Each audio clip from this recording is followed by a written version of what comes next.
There are 298 prisoners on death row in the state of Florida. This is part 31 of the series.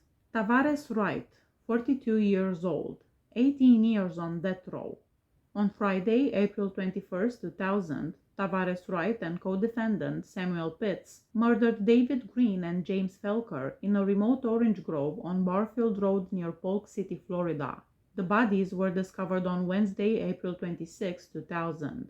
After being approached by Wright in a neighborhood parking lot in Lakeland on the evening of the 21st, David Green and his cousin James Felker were kidnapped and murdered. Wright allegedly told several witnesses that he approached Felker and Green and requested a smoke. Wright forced his way into the back seat of Green's car with a revolver after they refused to let him in. Wright then took the victims' vehicle and drove them to an apartment complex where Pitts was waiting. The victims were subsequently transported by Wright and Pitts approximately 10 miles to an isolated orange grove in Polk City. They were shot when they protested they had nothing to offer to the attackers. 3 shots had been fired at each victim. Green was discovered face up with gunshot wounds to his head and chest. He held out his wallet, which had Green's license. Felker was found with 3 head wounds and his body lying on its side. Gunshot wounds to the head were found to be his cause of death. From the vandalized car, Wright and Pitts removed the black bag containing computer accessories, a Polaroid camera, and the Nextel phone. The backpack containing the computer tools and the Polaroid camera were pawned, and Wright gave a teenage friend his mobile phone. Samuel Lee Pitts received a life sentence for the murders. Michael Tanzi, 46 years old, 20 years on death row. For a robbery murder, Tanzi was given a death sentence by the state of Florida. Court papers state that Tanzi carjacked Janet Acosta and made her drive to a rural spot where she was killed. At the time, Tanzi, who was 25 years old, admitted to strangling Janet Acosta, the 49-year-old manager of the Herald paper's makeup department. Tanzi claimed that while he made ATM withdrawals, he tied up Acosta, covered her face with a towel, and placed her in the back of her van. He said that after turning up the van's radio so no one could hear, he strangled her with a rope.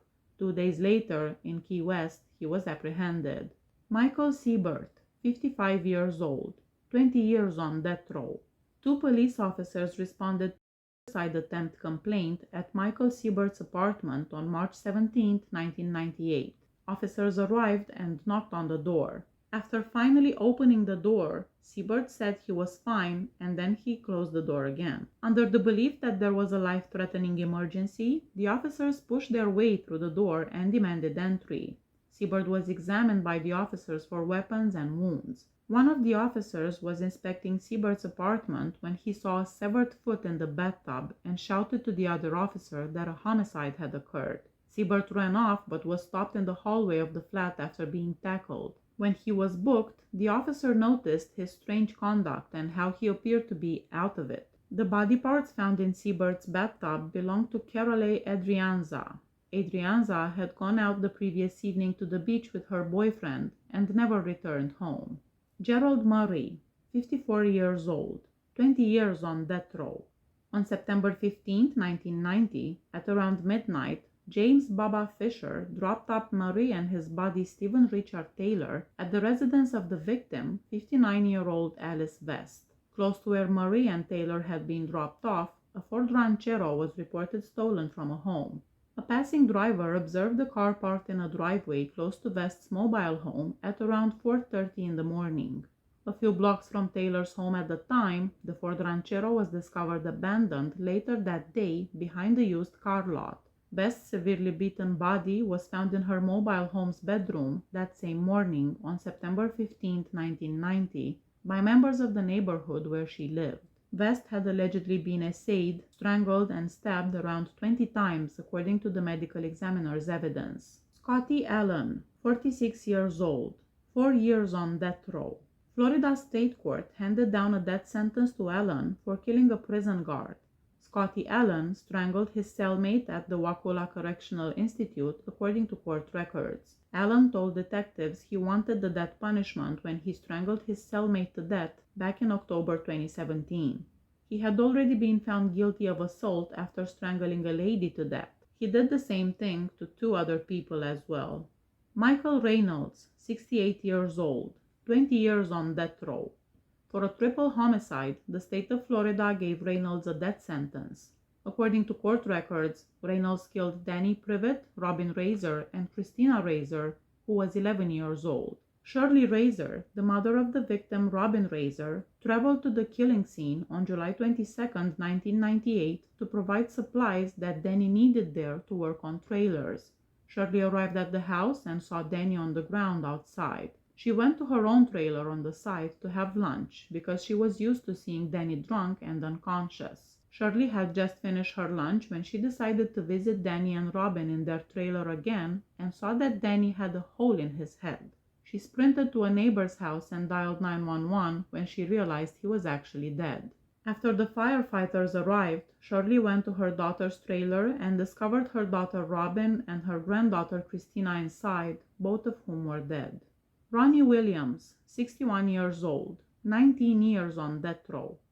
Lisa Dyke was stabbed in 1993 and she died 19 days later. Ronnie Keith Williams was held responsible. In the apartment Ruth shared with her son David, the victim, Lisa Dyke, and Ronnie Williams on January 25, 1993, the two got into an argument. Ruth Lawrence was the sister of Ronnie Williams' girlfriend.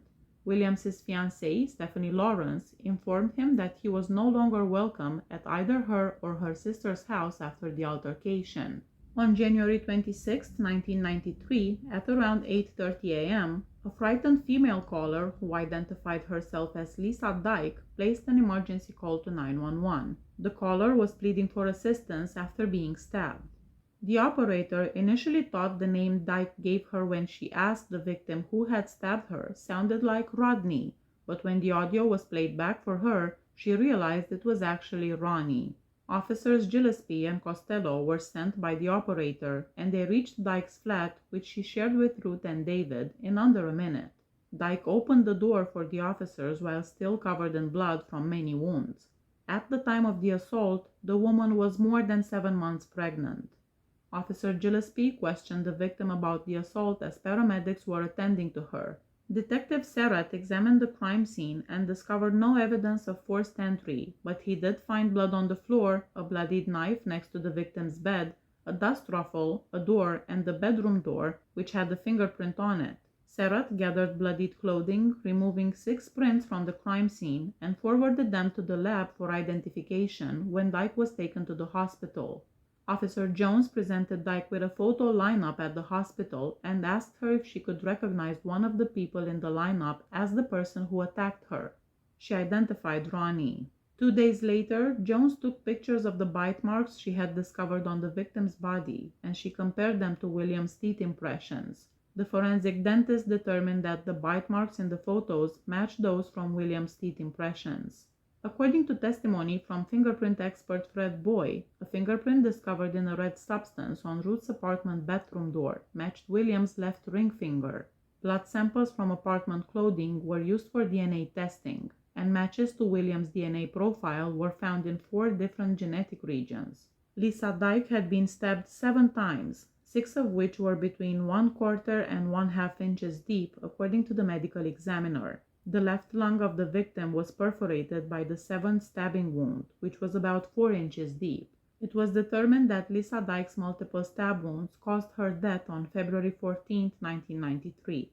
Corey Smith, 51 years old, 18 years on death row. A Miami-Dade County grand jury issued a 17-count indictment against Corey Baba Smith and 7 other people in December 2000 for offenses connected to the John Doe organization. Smith was accused of being the group's leader and was named in 14 counts of the indictment, including 14 counts of conspiracy to engage in criminal activity, 14 counts of criminal activity, 14 counts of conspiracy to traffic in drugs, conspiracy to traffic in Mary Jane, conspiracy to traffic in cocaine, 14 counts of first-degree murder for the deaths of Leon Hadley, Cynthia Brown, Jackie Pope, Angel Wilson, and Melvin Lipscomb, 14 counts of conspiracy to commit murder, and 14 counts of second-degree murder. Gerhard Hojan, 48 years old, 18 years on death row. Hojan was given a death sentence in 2003 for the murders of Willie Absolu and Cristina de la Rosa. In addition, he was found guilty of attempted murder for shooting Barbara Nunn, a third employee at the restaurant in Davie, Florida. In order to steal money, Hojan and his accomplice Jimmy Mickle imprisoned the 3 workers in the restaurant's freezer. Hojan told the 3 workers to kneel and turn around, at which point he shot them all. Nunn, who had survived the gunshot wound to the head, was able to name the 2 men because they often spent time in the restaurant. When Hojan was apprehended, he admitted to the killings. Please hit that subscribe button if you like my channel. See you next time. Bye bye.